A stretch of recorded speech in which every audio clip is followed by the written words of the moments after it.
occasion. V'lo shtei havaot, and not two occasions of bringing things in. Furthermore, says the Gemara, maybe another alternative. Nishkalei liktoret b'chofnav. Maybe he should take the incense as two handfuls. V'nachtei l'machte alei. Okay, and then maybe he should turn the coal pan on top of the incense. V'le'eu, and then go in. Kimate hatam echina la'avei, asks the Gemara. So how is he supposed to do that? Says the Gemara. Nishkalei b'shine v'nachte l'machta. Maybe, suggests the Gemara, this time he can hold something in his teeth, namely the coal pan, right? And then throw the incense with his hands on top of those. Okay. Certainly, says the Gemara, before a normal human king, one wouldn't behave in that manner. Before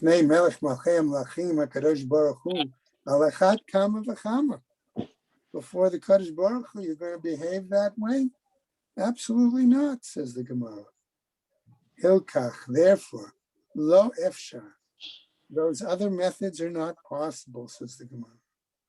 Kevan de lo efshar, and since they're not possible, these other suggestions, avdinin keda ashkechan b'nesi'im, they follow the practice as was done by the princes at the time of the dedication of the Mishkan, right? Namely, that it says there, a pasuk, that tells us specifically that they used a spoon. So that's how we get to the spoon. Fine, says the Gemara. Let's go to the next part of the Mishnah. What does it mean by the 10 shekels? That's the phrase from the pasuk. In other words, that was what the weight of the spoon, okay, would be 10 shekels. Okay. That's how I understand the pasuk. Okay. All right. So what happens?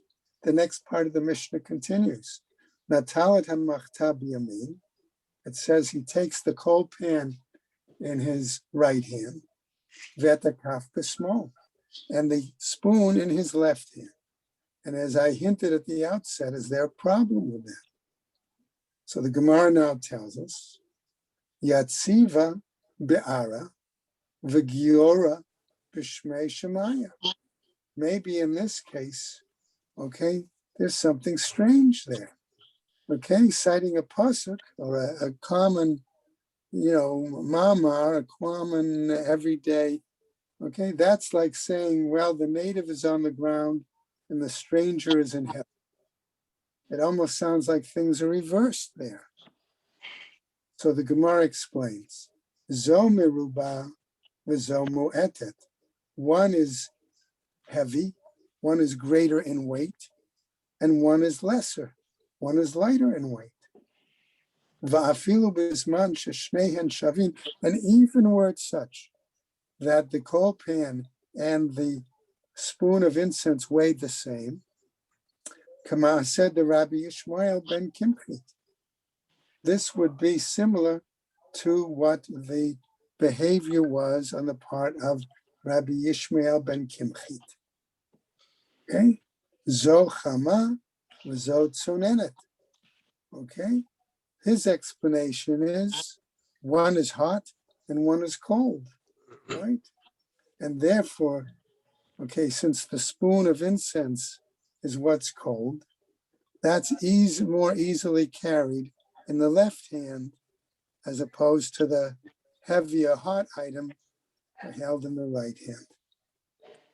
Fine. The Gemara seems to accept that. And since we mentioned Rabbi Yishmael ben Kimchit, we're going to see that it goes on now to a the Gemara continues with a sidebar about him. Amru alav Rabbi Yishmael ben Kimchi. They used to say about Rabbi Yishmael ben Kimchi, Shahaya chofein arba'at kabin b'melo chafnav. That when he put his two hands in to take the incense, he was able to hold enough incense in his fingers, in his hands, equal to 4 cups. Okay, that was a pretty large scoop. Okay, you can imagine. Okay, va'omer. Okay, and they would say, Kol hanashim zerdu v'zered ima ala lagag. All of the women, okay, selected the best for their children. And in regards to Rabbi Yishmael ben Kimchi, his mother selected, so to speak, went all the way to the roof. In other words, she went over the top to make sure. So apparently he was a very tall and large gentleman to have such large hands. Okay? Ikeda Amri, and there are those that apply this example ba'arsan with regards to flour. Ukeda Rabba bar Yonatan, as stated by Rabbi bar Yonatan, who says, Da Amar Rabba bar Yonatan Amar Rabbi Yechia, Arsan Yafeh Lecholeh. Namely, that a significant amount, a greater amount of flour is beneficial for somebody who is ill. In other words, the more solid food they would eat, the more they would be healthy, the more they would grow. And there are others who explain it to tell it this way. That maybe they were talking, okay, in terms of, sexual prowess, all right? And like a statement of Rabbi Abahu. The Rabbi Abahu Rami, he raised a contradiction. Kativ, but tis raining chayil l'milchama. You girded me with strength for battle. Uktiv, ha'me'azreini chayil. But it was understood to mean, okay, who has girded me with strength. Mar David lefnei HaKadosh Baruch Hu, Ribbono Shel Olam, Zeratani, V'zeraztani. Okay, you girded me, you selected me, things like that. Okay, another story about Rabbi Yishmael ben Kimchi. Amru alav Rabbi Yishmael ben Kimchi, Pam achat siper dvarim im arvi echad b'shuk. One time he was talking with a certain Arab in the marketplace. V'nitzat sinora mipiv al bigadav. And a small little piece of spittle flew out of the mouth of the Arab, and it landed on the garment of Rabbi Yishmael ben Kimchi. Now, as the Kohen Gadol, of course, what did that mean? He was aware that the rabbis had made a decision that any spittle from a non-Jew was similar to contact by a zav, and therefore it would render him tameh. And so somebody else would have to fill in. And so the Gemara then tells us, right? V'nichnas yeshevav achiv. And in his place, his brother came. V'shimesh tachtav, and he served in his place. V'ra'ata iman shnei kohanim gedolim b'yom echad. And his mother got the nachas, so to speak, of seeing 2 sons act as Kohen Gadol on the same day. Okay? Another piece of Agadata, further about him, a little different, but similar story. V'shuv amru alav Rabbi Yishmael ben Kimchi. Another story. Pam achat yetzav v'siper im hegmon ve'echad bashuk. One time he was out talking with a Roman official in the marketplace. V'nitzat sinora mipiv al bigadav. Same thing happened. A little spittle from the Roman authority went on his garment. V'nichnas Yosef. Okay, im achiv. Like this time it was Joseph, his brother. Right? V'ra'ata iman shnei kohanim gedolim b'yom echad. And again, the mother got to see two sons acting as Kohen Gadol the same day. Now, let's go on. Again, another episode with the Rabbi Yishmael ben Kimchi. Tanu Rabbanan, says the Gemara. Shiva banim hayula. She had 7 sons. The Kimchat, okay? In other words, Rabbi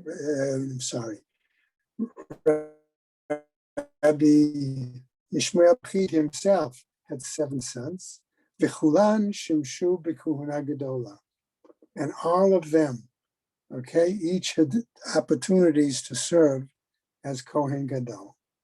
Amru lachachamim, okay, that the sages said, ma'asit shezachit lachach, okay, in other words, she had really the 7 sons, of which he was one of them, okay, Rabbi Yishmael ben Kimchi.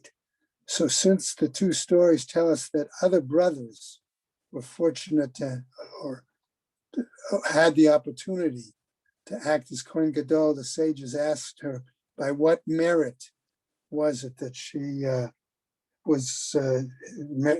did this? Okay, shezachit lachach amra lahem. She said to them, "Miyamai lo ra'u korot beiti kal'ei sa'arai."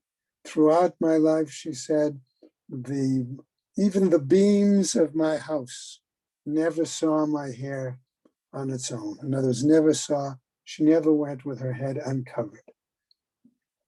Amrula, and they said to her, Harbe asukein v'lo ho'ilu. There were many other women that did the same thing, but they didn't seem to have that same benefit, that same special status of meriting that Hashem chose her sons in this way. A new piece from the new, again, in this case, a Braita. Okay. Tana Rabbanan, says the Braita. A pasuk said he is supposed to take the incense bekum tso, right? Pasuk says, and he shall take up from it his handful of the fine flour of meal offering and of its oil. Okay. So what does it mean, his handful?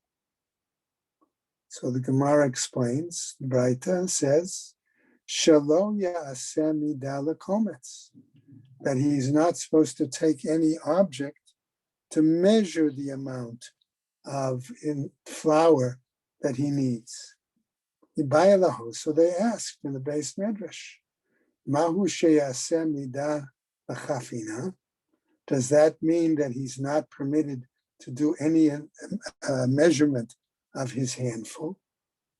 And the Gemara says, no, as follows: Hatam udichtiv bekumtso. There in the pasuk, right, we say it has to be a handful of the meal offering.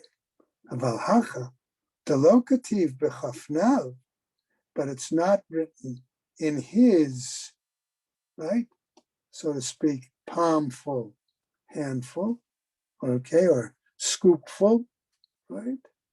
Ela milo chafnav ketoret samim daka. Rather, the pasuk is telling us, and his hands full of sweet incense, beaten finely. No, says the Gemara. O Dilma, or perhaps Yalef milo mikumtso, or maybe we'll learn Gzera Shava on the word milo from 2 different places. Here it says full, and there it says full. One referring to the meal offering, and one referring to the incense. So Gemara suggests, hold on a second, listen to the following Braita. Tashma v'kach hayta midata. Listen, and this was the measure, okay? Now we must be talking about the measure of the spoon that was used, because we've already proven previously that a spoon was permissible, right? She'im ratzah la'asod midah acheret oseh, that if he wanted to use a different measure, he was permitted to do so. Is that the case? No, No. Hachikama.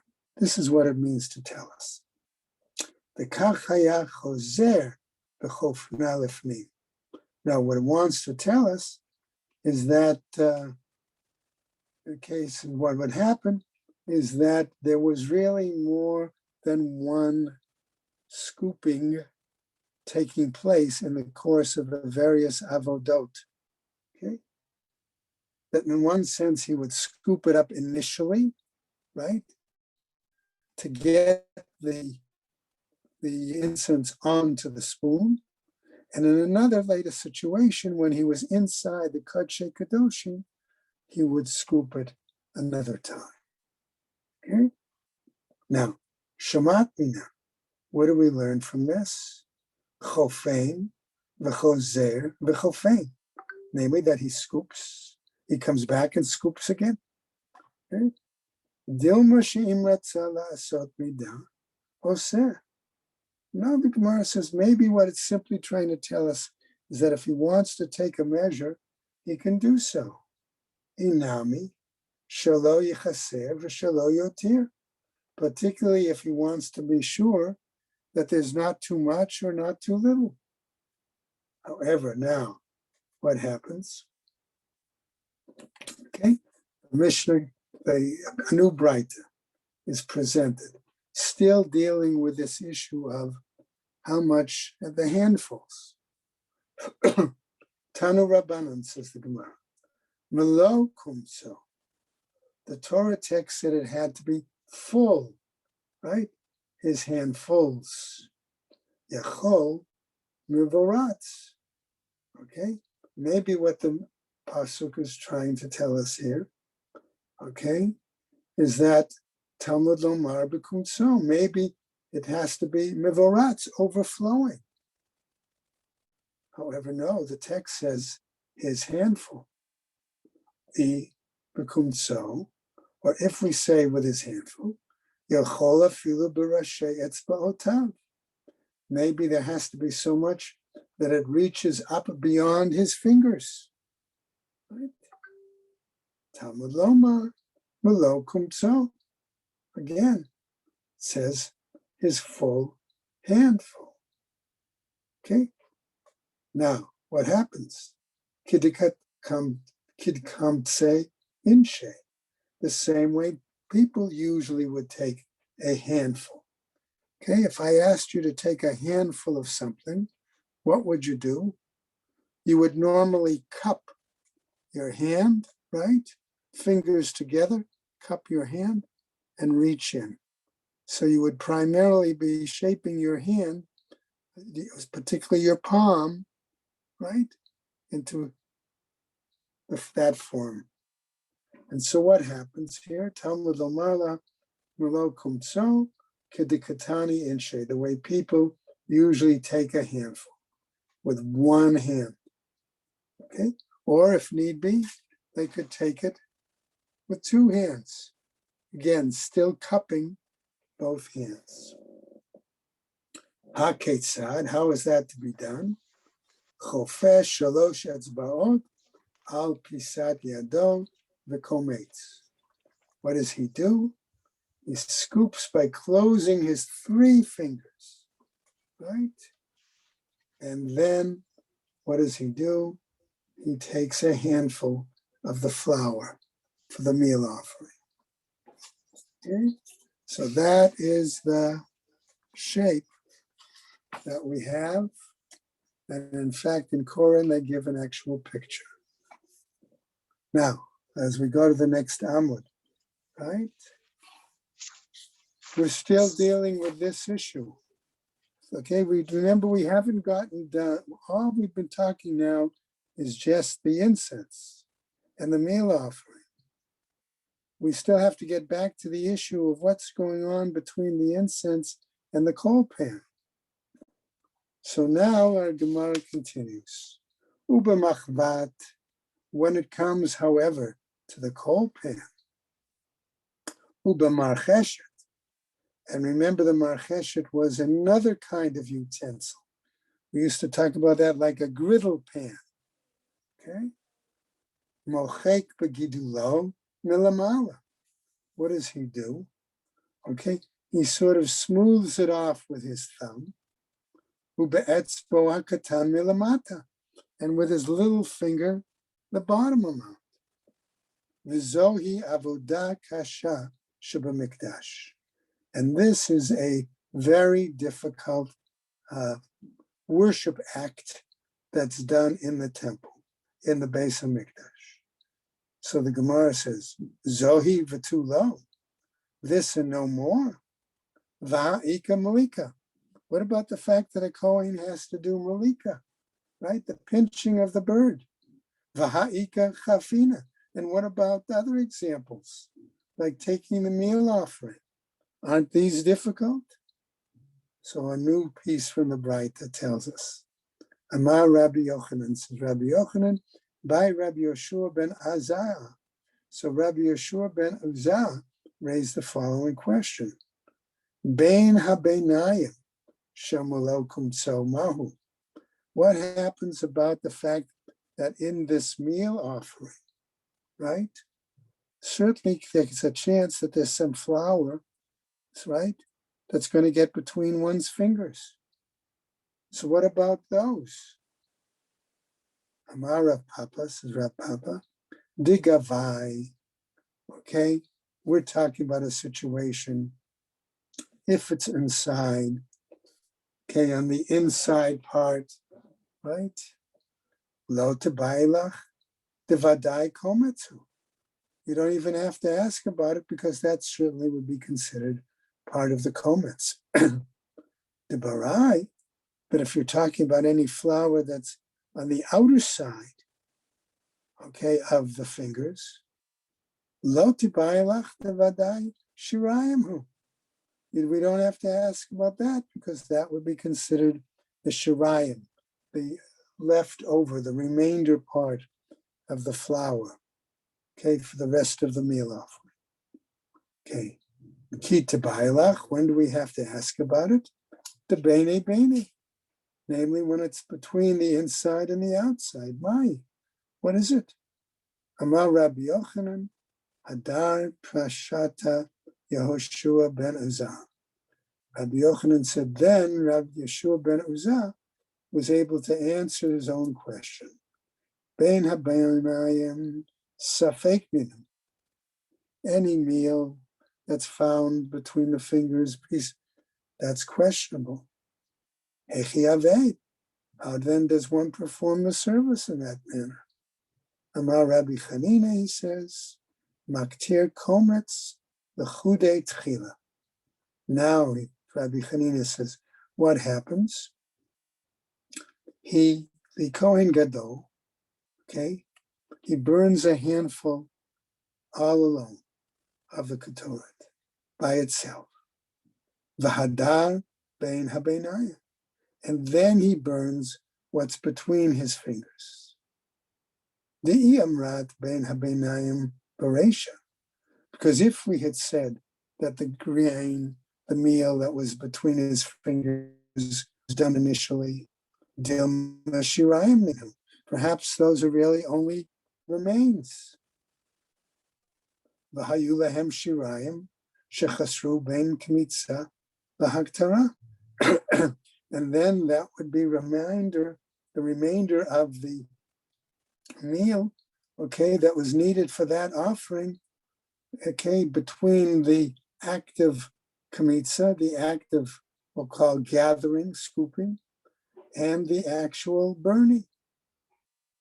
The Amar, and the master said, Shirayim shechasru bein kamitza lehaktara, ein martirin alehem et hakometz. And it was said clearly that any remainder of the meal offering, what happens? That's considered lacking, reduced, okay? And we do not burn any of that between the taking of the handful and the actual burning. Ihachi, says the Gemara, if that's the case, Ashtunami ikreka, it's so too. It says, shouldn't we say the same thing and apply it here? Namely, kol shemimenu la'ashim Harehu b'al t'tiru. Okay, namely, what we might argue, anything that's only partly burned in the fire, okay, maybe if there's leftover, it shouldn't be burnt, right? Maybe that's the case. But the Gemara does not answer that immediately. Instead, we're told the following. Amar Rabbi Yehuda bereid Rabbi Shimon ben Pazi. Rabbi Yehuda, the son of Rabbi Shimon ben Pazi, says, the maktir le l'shum eitzim. He says, no, that, we don't say that we don't burn that flour, okay? But what we do is we burn it for a different purpose, for the purpose of the wood. Rabbi Elazar, that is the view of Rabbi Elazar. Rabbi Eliezer, I'm sorry. Namely, we have a phrase that says l'reach nichoa, right, for a pleasant odor. What happens? I'ita ma'aleh, avalata ma'aleh, l'shum eitzim. Okay, namely, right, if you don't have other things to use to create a pleasant odor, okay, then you can throw this incense on the wood, and that would certainly create a pleasant odor. So the Gemara now tells us, Hanecha Rabbi Eliezer. That works for Rabbi Eliezer. Ela Rabbanan ma'ika lamema. But as far as the rabbi is concerned, does it work for them? What are they going to say? Amar Rav Mari. So Rav Mari gives an answer. The following. De kamtse shmini. Okay, his answer is, okay, that we have situations where the, let me put it this way. This is funny. What? This is funny. I know. Some of the Kohanim have very pudgy fingers. I'll put it that way, okay? And those who have pudgy fingers, okay, the flour sort of winds up getting stuck to their pudgy fingers, okay? That's what happens, okay? And as a result, he says, Hashta da'atit lahachi. Since that can occur, Rabbi Eliezer Nami. Rabbi Eliezer also then holds what happens, l'chavchila de kamse shmini. Okay, that it could be possible that, right, that in those situations, you hope that the meal offering, the incense, goes off their hands. But if not, all right, it doesn't. There's not a lot you can do about it then. Okay, so we come back now to the following piece in the Gemara. Right, this is a mnemonic device. Bein habeinayim, pashat, umachatz, upizer, v'chishev, v'chafinat, chaveroim, siman.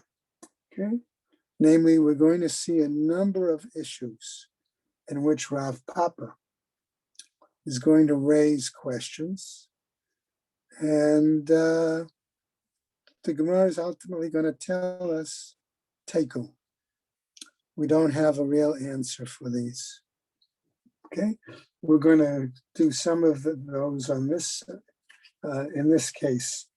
Okay, so we see the first one was regards to any item between the fingers.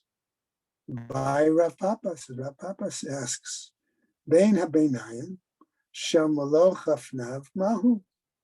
What happens then with incense between the fingers, between the handfuls? Mai kama ba'ayale. So what is he really asking? Igamar milo mehata ainuhach. So the Gemara says, if we learned already that we made that gezerah shava from full of incense and full of meal offering, then don't we have an answer already, right? Why do you have a problem, Rav Papa? Rav Papa Hachi Baile. He says this is what he really meant to be asking. Melo Chafnav Vehevi, where it says he has to have full handfuls and he brings Ba'ena. Isn't that what we need? Okay, that he has to bring it in that manner. V'ha'ika, okay, and what happens? Okay, and we have it. O Dilma, or perhaps v'lekach v'hevi ba'ina, but that we really need the fact that the pasuk says he has to take and bring, implying again no spoon, or that he has to carry that incense in his hands all the way into the Kodesh Kadoshim. What's the answer? Teku. Another shaila. Amar Rav Papa pshitali. It seems obvious to me, says Rav Papa, melo kumtso, when it says full handfuls, kidekamtse in nashe. It's the way people normally would take a handful, right? Namely, as we said, fingers pointed down. By Rav Papa, and so he asks, Kametz baroshe etzbaot mahu. What happens, he said, if instead of taking it with fingers down, he did it, so to speak, underhanded, with the fingers up, with the fingertips going in first, instead of, right, sideways or things like that. Okay? Right? By Rav Papa comes for Rosh Hashanah Mahu. What is it? Milamata lemala mahu. If it's from below to above. Minat stadim mahu. Or if he takes it from the sides. Teku. Again, unresolved. Finally, we go on. Amar Rav Papa, one more question. Pshitali. It seems obvious to me. The pasuk said, Melo chafnav. His hands are full. Kidechafne inshe. The same way people fill their hands. And therefore, by Rav Papa, he asks, Chafan b'roshe etzba'otav ma'u. Okay, what happens if he scoops it up with his fingertips? Milamata lamala. Okay, from above, from below to above. Minatzad mahu, or takes it from the side. Chafan bazo uvazo. Or he took it in such a way that he took part of the scoop one way and part of the scoop another way.